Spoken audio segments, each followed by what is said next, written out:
Okay, so today we're gonna be recreating this right here. It's kind of cool. It can be used for desktop backgrounds or whatever you want. Okay, so I'm gonna put this over here so that you can see the final. Okay, so you want to open up a new document. I'm using 512 by 512. You can use whatever size you want based on your desktop size. Alright, so first things first, you want to go over here to your swatches, and you want to pick the third one, 90% gray. And you can just press Alt and backspace, and you'll fill it with that grayish color. It's not completely black, but gets the job done. Next, you want to go over here to this create new layer icon, click it, get your brush tool, bring that up to about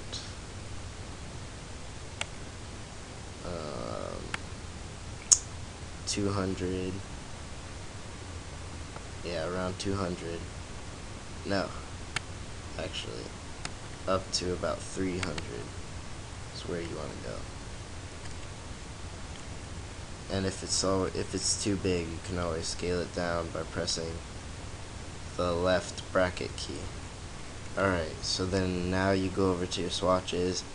I used a nice purple and a nice blue, but you guys can use whatever colors you want. This time I'll grab a green.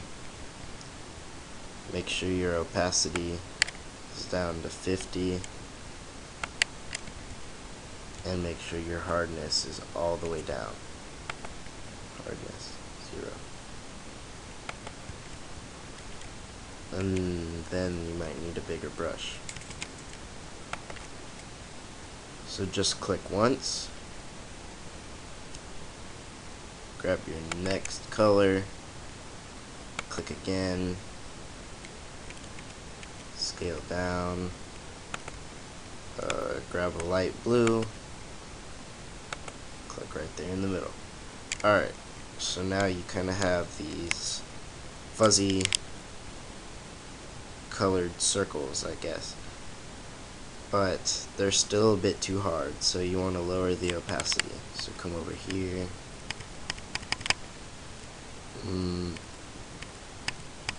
80's pretty good. Okay. So next, we're going to create these lens flare looking circles. So you take your brush, put your hardness all the way up, and I'm going to start from 150. You can start wherever you want. Make sure your opacity is still at 50, make sure your color is white, and make sure you're on a new layer. So you click here,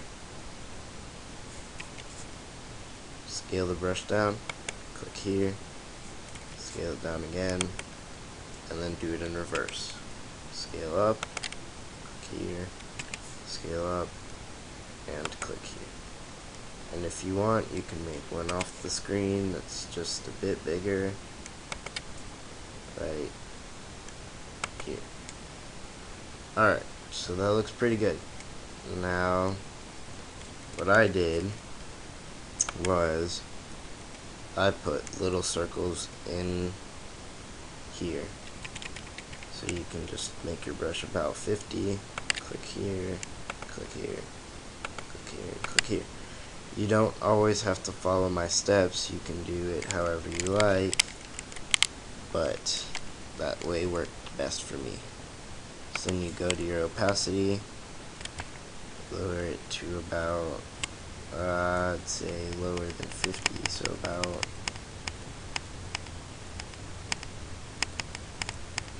30% looks good. Then you duplicate the layer and go to this, click up here where it says show transform controls,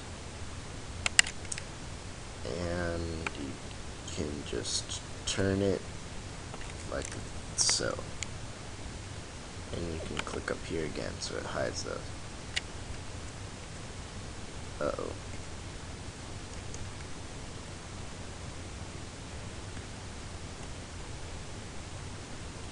Alright, now you lower your opacity again, this time around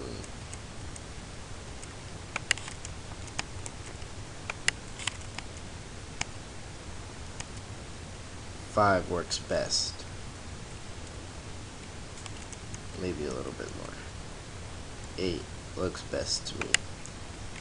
Then you need this middle part that kind of looks like a big kind of like flare, the actual flare of it. So make a new layer on top of the whole thing. Grab your marquee tool, your elliptical marquee tool, excuse me.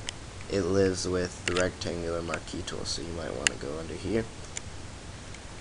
And then if you're using a 512 by 512 document, your feathering you should put up to 20, but depending on how big your document size is, depends on how big your feather is. So we're going to click in the middle of our canvas, press Alt and Shift, and drag out. Okay, now you got this. So grab your paint bucket, grab a white color, and just click.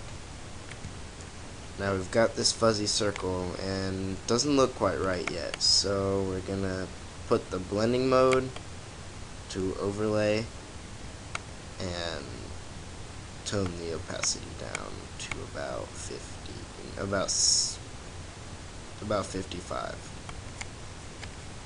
And that looks good.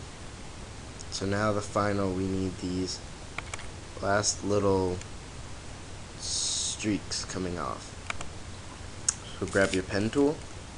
Actually, wait. Go back to your brush. Turn your opacity all the way up to 100. Hardness all the way down. And grab a brush around 5. And you can put this light blue color C2E5FF. Works pretty well. And put your hardness all the way up. Grab your pen tool. Click once here. Come across. And click once here. Now you're going to right click, click stroke path, put it on brush, simulate pressure, click OK. Oops, didn't have a new layer. That's the problem. Make sure you're on a new layer.